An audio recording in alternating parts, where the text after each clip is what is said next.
नमस्कार साथियों, जय हिंद जय भारत। स्वागत है आप सभी का ऑल एग्जाम प्लेस पे। मैं हूं रोहित खेरा। दोस्तों, आज के वीडियो में बात करेंगे राजकीय प्रतीक की। जी हां, स्टेट सिंबल्स की। काफी इंपॉर्टेंट क्वेश्चन है। हर एग्जाम में एक क्वेश्चन आपसे यहां पे कंफर्म होगा।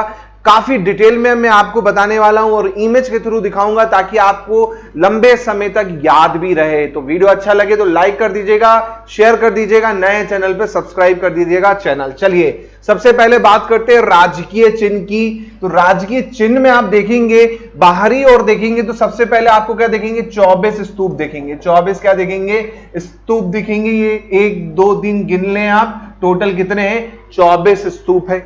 उसके बाद फिर आप देखेंगे पीली पट्टी से आपका क्या लिखा है, मध्य प्रदेश शासन लिखा है। और उसी में आप देखेंगे सर्कल में क्या है, गेहूं की और धान की क्या है, बालियां हैं। गेहूं और धान की बालियां हैं। उसके बाद थोड़ा सा और अंदर आएंगे तो एक हरे रंग का पेड़ दिखेगा, जो कि किसका पेड़ है, बरगद का पेड़ है, बरगद वृक्ष है।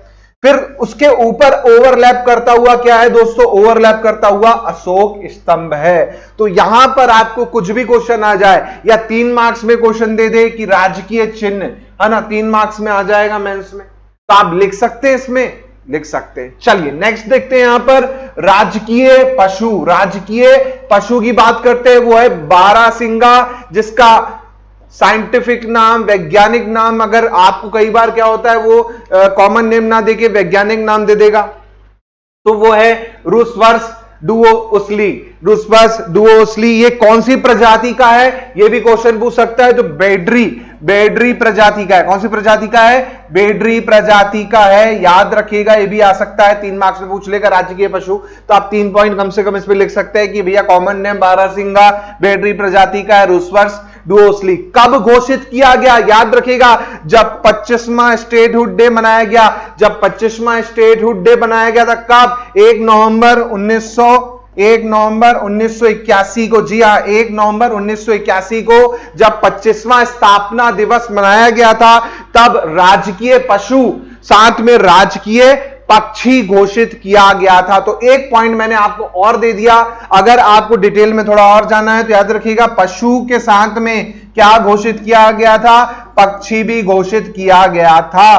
तो ये याद रखिएगा। आगे चलते हैं, राजकीय मछली। जी हां, मछली है भैया महाशीर। महाशीर राजकीय मछली है, देख सकते हैं इमेज में। साथ में क्या नाम है, टोरप्यूटिटोरा। याद रखिएगा, डायरेक्ट आपको दोनों में से कोई एक भी एग्जाम में पूछा जा सकता है। चलिए नेक्स्ट देखेंगे, राजकीय वृक्ष। जी हां, बरगद का पेड़ राजकीय वृक्ष है। फाइकस वैनाग्लेसिस, फाइकस वैनाग्लेसिस इसका साइंटिफिक नाम है। चलिए नेक्स्ट है राजकीय पक्षी, जो कि है दूधराज।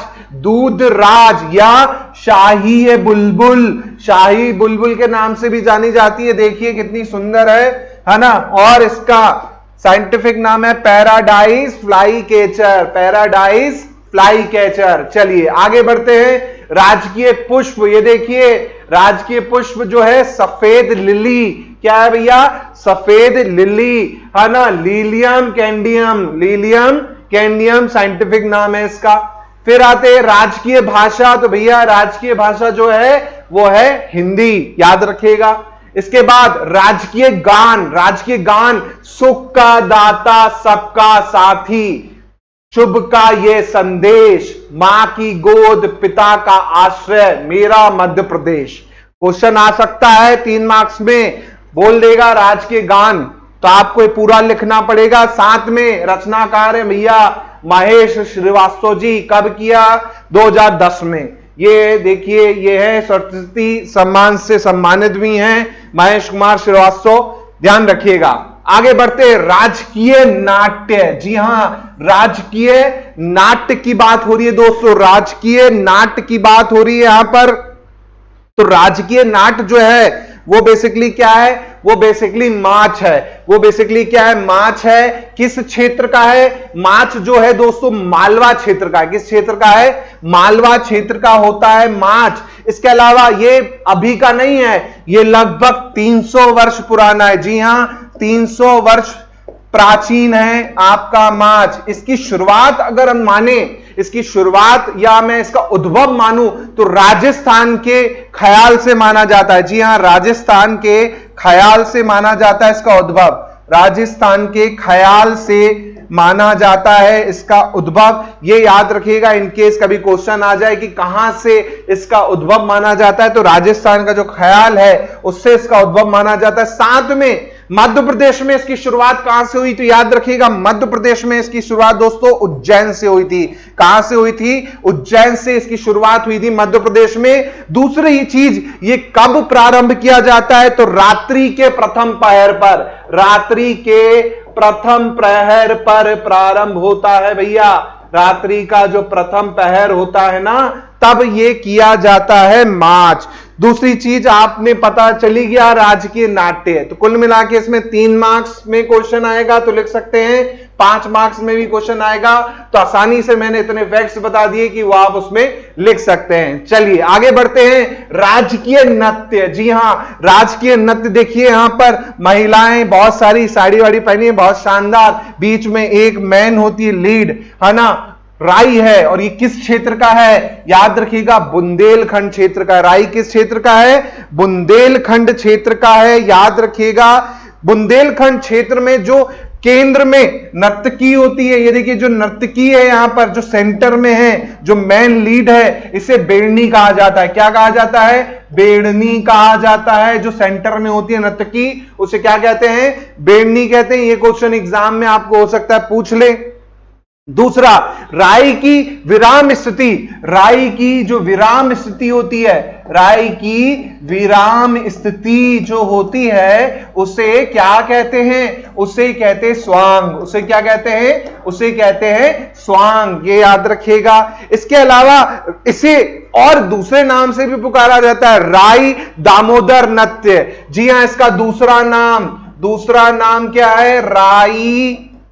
राई दामोदर नृत्य। इसे राधा और कृष्ण, या मैं कहूं कृष्ण राधा से भी जोड़ा जाता है। जो राई दामोदर नृत्य है, राधा कृष्ण से भी इसे जोड़ा जाता है। ये याद रखिएगा। राई से इंपॉर्टेंट फैक्ट क्वेश्चन एग्जाम में काफी पूछे जा सकते हैं राई से रिलेटेड, तो इसको ध्यान से याद रखिएगा। चलिए, इसके अलावा इसमें जो इंस्ट्रूमेंट यूज होता है वो मृदंग यूज होता है। याद रखिएगा, जो इंस्ट्रूमेंट यूज होता है वो क्या यूज होता है? मृदंग। जी हां, मृदंग यहां पर आपका क्या होता है? इंस्ट्रूमेंट यूज होता है। ये भी याद रखिएगा, है ना। कोई भी अवसर हो हर्ष उल्लास का, तब मनाया जाता है राई।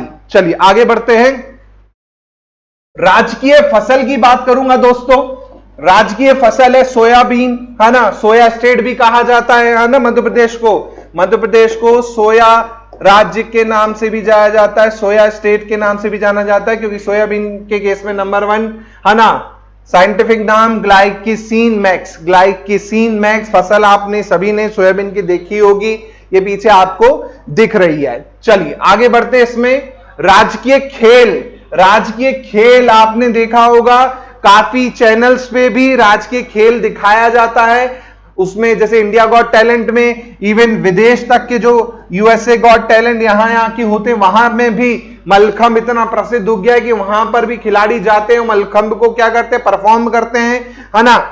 लकड़ी का एक खंबा होता है ना, उसमें इन लोग क्या करते हैं? अलग अलग प्रकार का वो करते हैं। कई जगह लकड़ी होती है और कई जगह रस्सी भी होती है ना। अलग अलग टाइप होते हैं, एक रस्सी वाला भी होता है और एक ये लकड़ी वाला भी होता है। रस्सी वाला जनरली जो महिलाएं होती हैं रस्सी वाला भी करती हैं, है ना। लड़के ज्यादातर आप देखेंगे इसमें क्या होंगे? खंबे वाला करते हैं। इसे 10 अप्रैल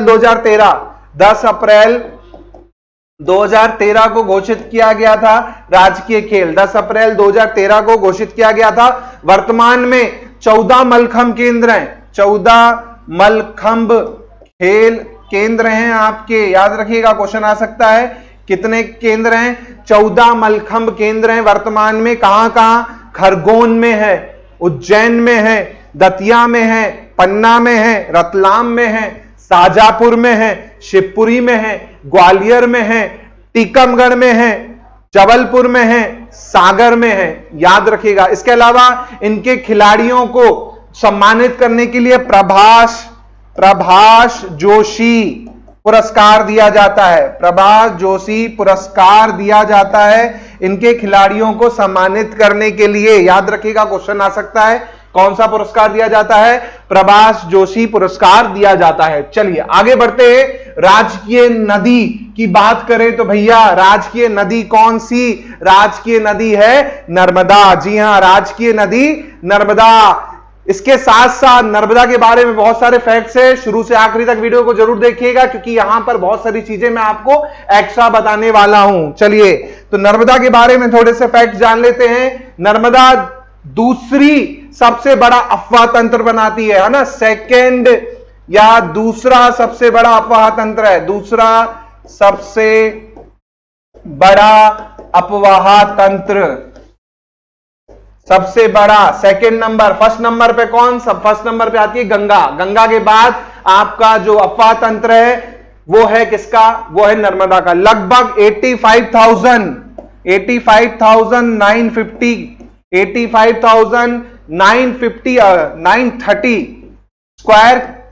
930 स्क्वायर किलोमीटर के आसपास इसका क्या है टोटल?